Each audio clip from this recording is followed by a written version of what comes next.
इस वेले असी मौजूद हाँ राजनपुर के एरिया के और राजनपुर के अंदर कुछ एरियाज के अंदर यह सूरत हाल है। बहुत सारे लोग आते हैं वो मेन रोड से जो पेशावर कोई गदागर टाइप होते हैं जोड़े बैकर्स आ वही उन्होंने राशन दे के अगे निकल जाते हैं, लेकिन जो पिछे आबादियाँ हैं उन्होंने तक कोई नहीं पहुँचता।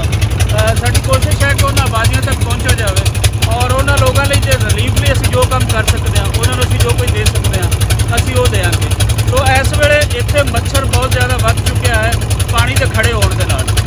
जार च फिर तुसीं देख रहे हो कि पानी खड़ा है और इत्थे मच्छर के बचाव वास्ते इत्थे लोगों को मौसपन दिते जा रहे हैं और नाल इत्थे मच्छरदारियाँ जिहड़ियां ने वो असीं दे रहे हैं। और कुछ असीं ये भी चाह रहे हैं कि उन्होंने कोई फाइनैंशियल नीड्स पूरियां करने वास्ते असीं उन्होंने कुछ जो कैश है वो भी असीं उन्होंने दे दईए। सो असीं जा रहे हैं इन्हां एरियाज़ दे विच और जिहड़े लोग इत्थे आते हैं उन्होंने असीं यही कहांगे कि तुसीं इन्हां एरियाज़ दे विच आओ जिहड़े पिछले डुबे हुए मेन रोड ते जिहड़े पेशावर लोग हैं वो आ चुके हैं, जिहड़े जरूरतमंद हैं जिहड़े नीडी पर्सन हैं वो तुहाडे पिछे बैठे। सो कोशिश साडी हमेशा ये रही है कि जिहड़े राइट पर्सन हैं जिन्हां दा हक बनता है जिहड़े सैलाब दे विच डुबे मुस्तक हैं उन्हां लोगों तक अपना जाए। तो अज फिर चले शाम भी ढल रही है सूरज भी ढल रही है, लेकिन उहदे नाल नाल साडे हौसले जो नहीं चले। अज तो सारा दिन राजनपुर के अंदर गुजरा और राजनपुर तो बाद अज की शाम सानू इन्हां पानियां दे विच हो रही है।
जुमे वाले दिन पुत्र तुहाडे कोल आवांगे, कुछ होर चीज़ां लैके तुहाडे कोल आवांगे।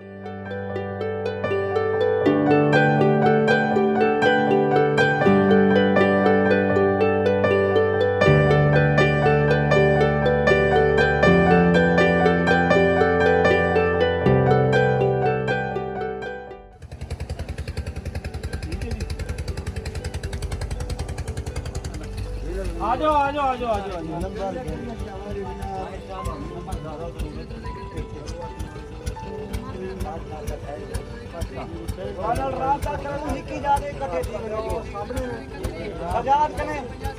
नंबर तेरा सजाद कने सजाद नंबर मैं कने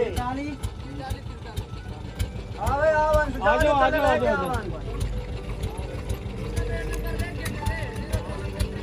सवेले उसे ना उड़े नंबर ही ना उड़े सवेले आओ तो नीचे वाला मेरा नंबर लिख दे।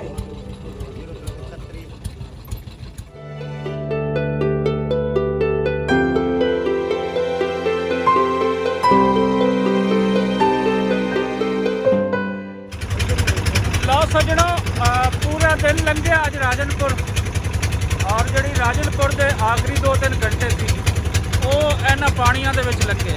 ਅੱਗੇ ਤੱਕ ਲੋਕਾਂ ਤੱਕ ਆਏ ਔਰ ਜਿਤਨੀ ਸੇਵਾ ਹੋ ਸਕਦੀ ਸੀ ਉਹ ਕੀਤੀ। ਔਰ ਇੱਕ ਅਜੀਬ ਖੁਸ਼ੀ ਹੈ, ਇਸ ਵੇਲੇ ਥੱਕਣ ਬਹੁਤ ਜ਼ਿਆਦਾ ਸੀ ਪੂਰੇ ਦਿਨ ਦੀ, ਲੇਕਿਨ ਇਹਨਾਂ ਲੋਕਾਂ ਦੇ ਕੋਲ ਆ ਕੇ ਜਿਨ੍ਹਾਂ ਲੋਕਾਂ ਤੱਕ ਨਹੀਂ ਕੋਈ ਆ ਰਹੀ ਹੈ, ਜਿਹੜੇ ਪਿੱਛੇ ਲੋਕ ਬੈਠੇ ਨੇ, ਉਹਨਾਂ ਤੱਕ ਇੱਕ ਅਜੀਬ ਖੁਸ਼ੀ ਹੋਈ ਇਨਸਾਨੀ ਸੇਵਾ ਕਰਕੇ, ਲੋਕਾਈ ਦੀ ਸੇਵਾ ਕਰਕੇ। ਔਰ ਇਨਸਾਨੀਅਤ ਦੀ ਸੇਵਾ ਹੀ ਸਭ ਤੋਂ ਸੱਚਾ ਫਲਸਫਾ ਹੈ। ਇਹੀ ਸਾਡੇ ਸੂਫੀ ਸਾਹਿਬ ਫਰਮਾ ਗਏ, ਇਹੀ ਗੁਰੂ ਸਾਹਿਬ ਫਰਮਾ ਗਏ, ਇਹੀ ਦੁਨੀਆ ਦਾ ਹਰ ਸੱਚਾ ਇਨਸਾਨ ਫਰਮਾਉਂਦਾ ਹੈ ਕਿ ਲੋਕਾਂ ਦੇ ਕੰਮ ਆਵੋ, ਔਰ ਖਾਸ ਕਰ ਜਦੋਂ ਮੁਸੀਬਤ ਦੇ ਵਿੱਚ ਹੋ। ਜਿਵੇਂ ਮੀਆਂ ਮੁਹੰਮਦ ਬਖਸ਼ ਨੇ ਫਰਮਾਇਆ ਹੈ ਕਿ ਦੁਨੀਆ ਤੇ ਜੋ ਕੰਮ ਨਾ ਆਇਆ, ਔਖੇ ਸੌਖੇ ਵੇਲੇ ਉਸ ਦੇ ਫੈਜ਼ੇ ਸੰਗੀ ਕੋਲੋਂ ਬਿਹਤਰ ਯਾਰ ਅਕੇਲੇ। ਸੋ ਅੱਜ ਦੀ ਜਲਦੀ ਸ਼ਾਮ ਬਲਕਿ ਢਲ ਚੁੱਕੀ ਹੈ। ਇਸ ਦੇ ਨਾਲ ਤੁਹਾਨੂੰ ਖੁਦਾਫਿਜ਼ ਕਵਾਂਗੇ, ਕਿਸੇ ਅਗਲੇ ਨਵੇਂ ਏਰੀਆ ਦੇ ਵਿੱਚ ਜਾਵਾਂਗੇ ਔਰ ਉੱਥੇ ਜੋ ਇਨਸਾਨੀ ਸੇਵਾ ਹੋ ਸਕੀ ਉਹ ਕਰਾਂਗੇ। ਅਗਲਾ ਪਲਾਨ ਜੁਮਾ ਨੂੰ ਹੈ ਔਰ ਜੁਮਾ ਦੇ ਨਾਲ ਜੁਮਾ ਵਾਲੇ ਦਿਨ ਬਹੁਤ ਸਾਰੀਆਂ ਸ਼ਖਸੀਅਤਾਂ ਵੱਡੀਆਂ ਨਾਮੀ ਗਿਰਾਮੀ ਉਹ ਸਾਡੇ ਨਾਲ ਹੋਣਗੀਆਂ ਔਰ ਅਸੀਂ ਹੋਵਾਂਗੇ, ਲੋਕਾਈ ਦੀ ਸੇਵਾ ਕਰਾਂਗੇ, ਜੋ ਹੋ ਸਕੇਗਾ ਉਹ ਕਰਾਂਗੇ।